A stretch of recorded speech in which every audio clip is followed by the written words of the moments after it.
Well, hi guys, welcome to Talk English Club. My name is Fabio, and on this video, we're going to read Snow White and the Seven Dwarfs. Roll the intro.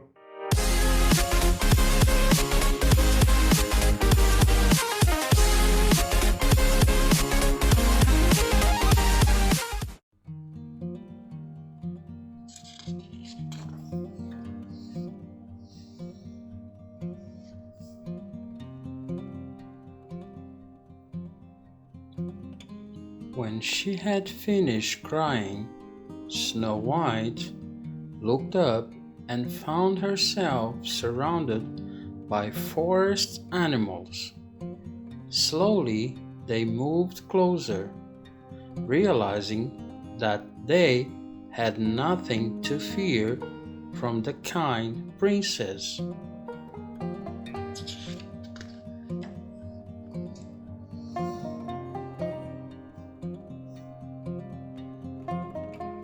The forest creatures comforted their new friends, and soon Snow White was feeling much better.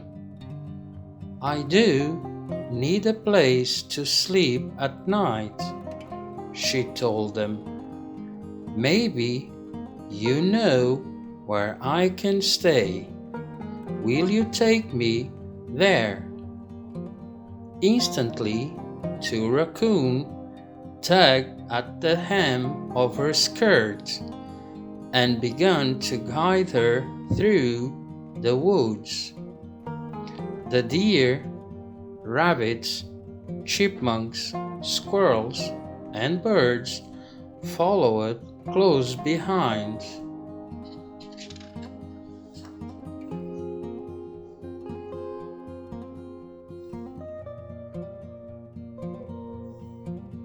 Soon they were at the edge of a clearing.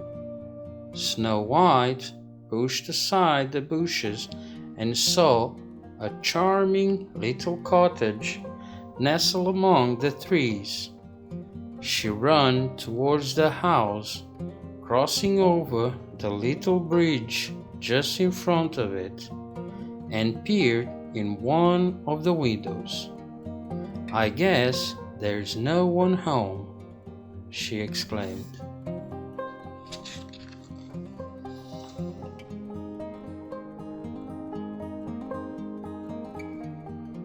Inside the cottage, Snow White saw 7 little chairs.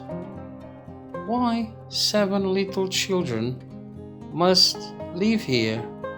7 very untidy children," she remarked to the animals. Indeed, wherever Snow White looked, she saw dirty dishes, dust on the furniture, and cobwebs everywhere. "I know, we'll clean the house and surprise them," she told the forest creatures. "Maybe when they see what we've done, they'll let me stay." Together, Snow White and the animals cleaned the little cottage and made it tidy.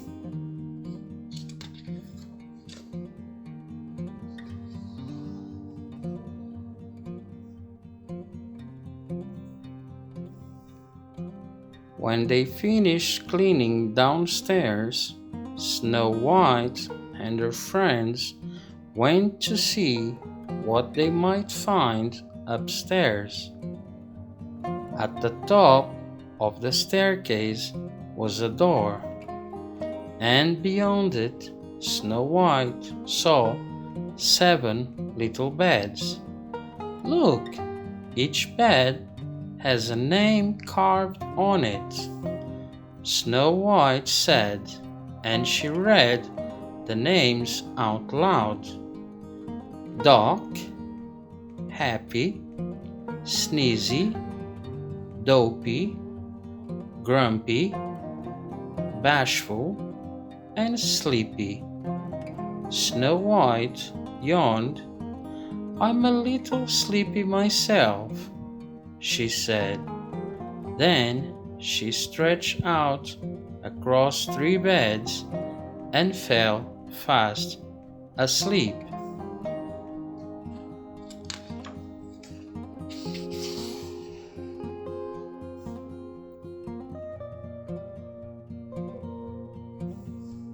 Meanwhile, in a nearby mine, the 7 dwarfs were hard at work digging for diamonds.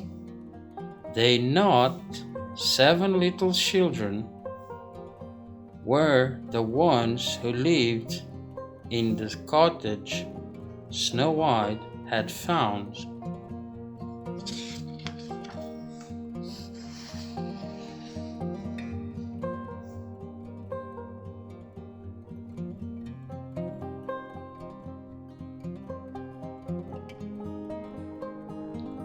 Each dwarf had his own special job to do. Doc stood at a table and peered at the diamonds through a jeweler's glass. He saved the good diamonds and tossed away the bad ones, which Dopey swept up.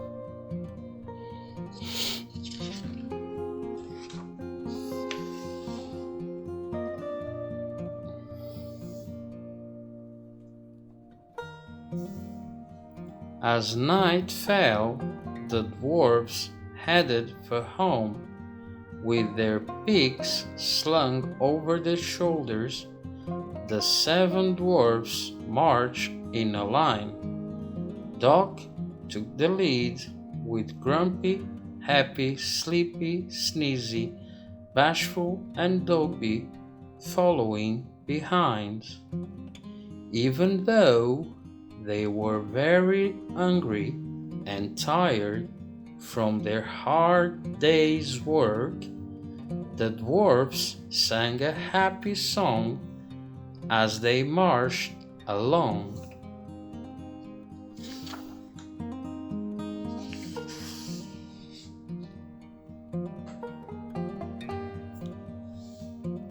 When the dwarfs neared their cottage, Doc stopped in his tracks.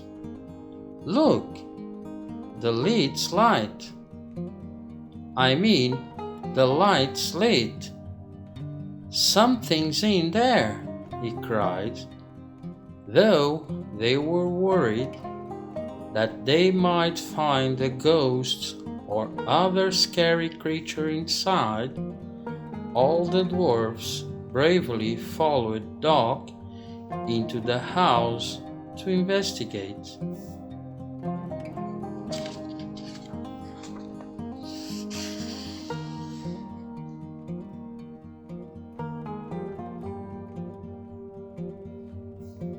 The dwarfs slowly opened the door and crept into the cottage, trying not to make a sound.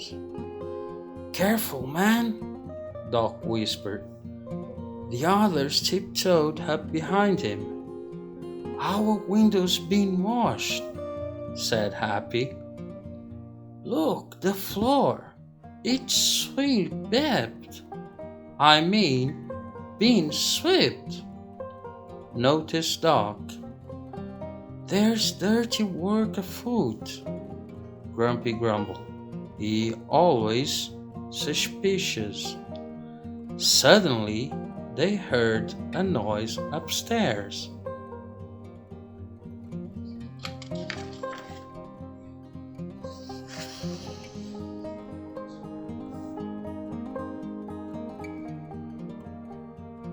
"One of us has got to go down and chase it up.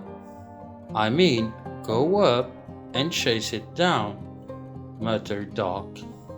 The dwarfs quickly elected Dopey to lead the way. "Don't be afraid, we're right behind you," they all whispered. Quietly and carefully, the dwarfs climbed the stairs. One by one, until they reached the bedroom. They inched into the room and saw a sheeted figure stretched across the beds.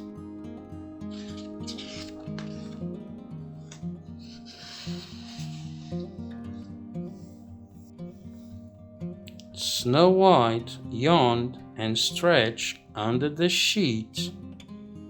It was a frightening sight for the poor dwarfs who cowered on the floor.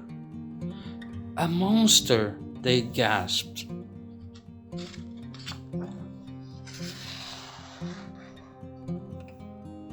Doc gathered all his courage and pulled back the sheet. "Why, it's a girl!" he exclaimed. Snow White was very surprised to see 7 dwarfs peering at her from the foot of the bed. "Why, you're not children," she said, sitting up. "You're men." To be continued.